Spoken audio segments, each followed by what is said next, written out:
Hello everyone, I'm Chris Ergley for the HS Game Time. We're talking playoff baseball. Wild card play begins Tuesday. I am joined by the prep dog, the one and only John Murphy. John, great to have you here.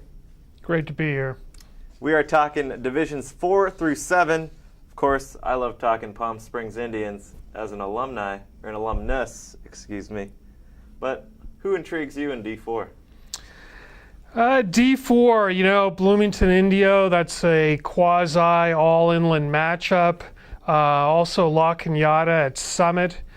Summit under a first-year coach has had a pretty good season battling Kaiser for that Sunkist League title. So I kind of look at those two games as sort of interesting. And a favorite probably out of there, as much as it pains me to say it, probably Palm Desert. They are the powerhouse out there in D4. Yeah, tough one for the Indians, but what are you going to do? They're no Sarah, that's all I know. But then who is? Moving on now to D5. Who intrigues you out there in the D5 wildcard matchups?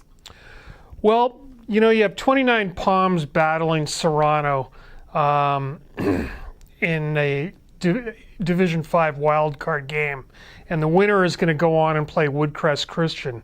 Now, Serrano is a section champion about 5 years ago with Carl Ewell, who played center field for UC Riverside.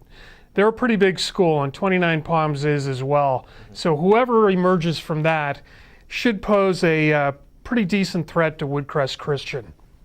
And Aquinas taking on Shadow Hills. Shadow Hills is a pretty new school. Probably a fairly favorable matchup for Aquinas in the wild card.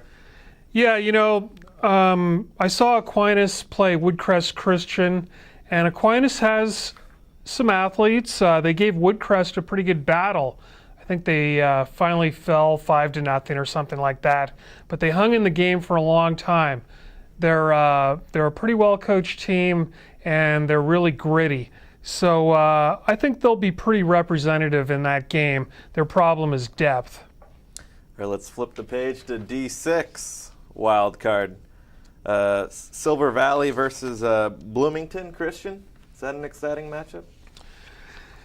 The Silver Valley Trojans out of Yermo. I wish I could say I know a lot about them. I don't. Cool name. Bloomington Christian has been pretty good in baseball and football in recent years, and I expect them to emerge from that game victorious, but it's kind of hard to predict D6. Joshua Springs in a wild card game. I remember when I would play them in my younger years, some of those 15-year-olds looked like they were about 25, so if they're still farming them out there like that, they could be a formidable matchup in D6 wild card play. Thanks for that, Chris. You're welcome. And last but not least, Division 7. What do you see that kind of catches your eye? Well, the wild card B is Bethel Christian of Riverside against Hillcrest Christian of Granada Hills, and the winner is going to take on number 4 Riverside Christian. So that'll be a game to watch there. All right. Good games all around, 1 through 7. Hopefully you can get out there and catch some of the action. We will be out there. We hope to see you. For John Murphy, I'm Chris Erkley for HS Game Time and PE.com.